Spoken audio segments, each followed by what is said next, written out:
तो मैंने लिखा हुआ है कि इंक्रीज डोपामीन इन मीजोलिम्बिक पाथवे। अगर मीजोलिम्बिक पाथवे में डोपामीन का इंक्रीज होता है तो उससे क्या आते हैं, पॉजिटिव सिम्टम्स देखने को मिलते हैं। ठीक है, पॉजिटिव सिम्टम्स देखने को मिलते हैं अगर मीजोलिम्बिक पाथवे में डोपामीन का इंक्रीज होता है। ठीक है, डिक्रीज डोपामीन इन मीजोकॉर्टिकल पाथवे। अगर मीजोकॉर्टिकल पाथवे में डोपामीन का डिक्रीज होगा तो उससे क्या आएंगे, नेगेटिव सिम्टम्स आएंगे। ठीक है, इस बात को आप अभी ध्यान रखिएगा, बाकी अभी मैं एक्सप्लेन करता हूँ आगे तो आप अच्छे से समझेंगे। चलिए अब स्टार्ट करते हैं डोपामिनर्जिक पाथवेज के बारे में कि डोपामिनर्जिक पाथवेज क्या होते हैं।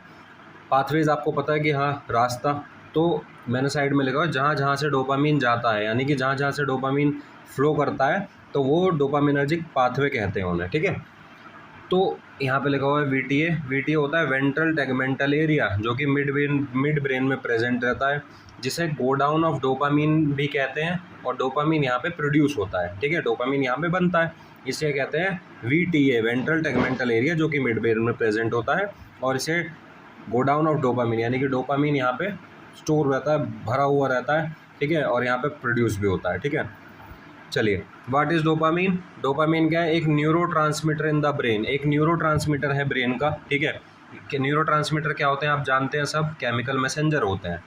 ठीक है, ये केमिकल मैसेंजर्स होते हैं। तो इसका डोपामीन का काम क्या होता है, movement control, reward and motivation, cognition and memory, mood regulation और हार्मोन कंट्रोल। ये कुछ काम है डोपामीन के, डोपामीन न्यूरोट्रांसमीटर के। जब ये डोपामीन न्यूरोट्रांसमीटर फ्लो करता है तो हमें ये सब चीज़ें फील होंगी, जैसे कि movement control, reward and motivation, cognition and memory, mood regulation, hormone control. ये डोपामीन इस सब के लिए रिस्पॉन्सिबल होता है।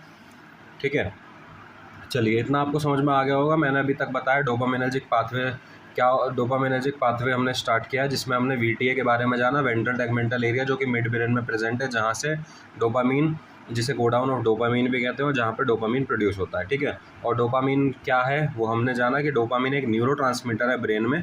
ठीक है, न्यूरोट्रांसमीटर एक केमिकल मैसेंजर होता है, और ये न्यूरोट्रांसमीटर, डोपामीन न्यूरोट्रांसमीटर क्या कराने के लिए रिस्पॉन्सिबल है, movement control, reward and motivation, cognition and memory, mood regulation और हार्मोन कंट्रोल। ये सब कराने के लिए रिस्पॉन्सिबल कौन है, डोपामीन। ठीक है, चलिए आगे बढ़ते हैं। पाथवेज, अब टोटल डोपामीन के कितने, 4 पाथवेज हैं। ठीक है, पहला है मीजोलिम्बिक पाथवे।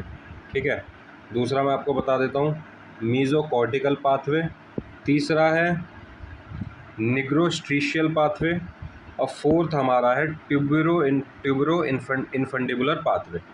ठीक है, चलिए अब शुरू करते हैं हम पहले पाथवे से, जिसका नाम है मीजोलिम्बिक पाथवे। तो मीजोलिम्बिक पाथवे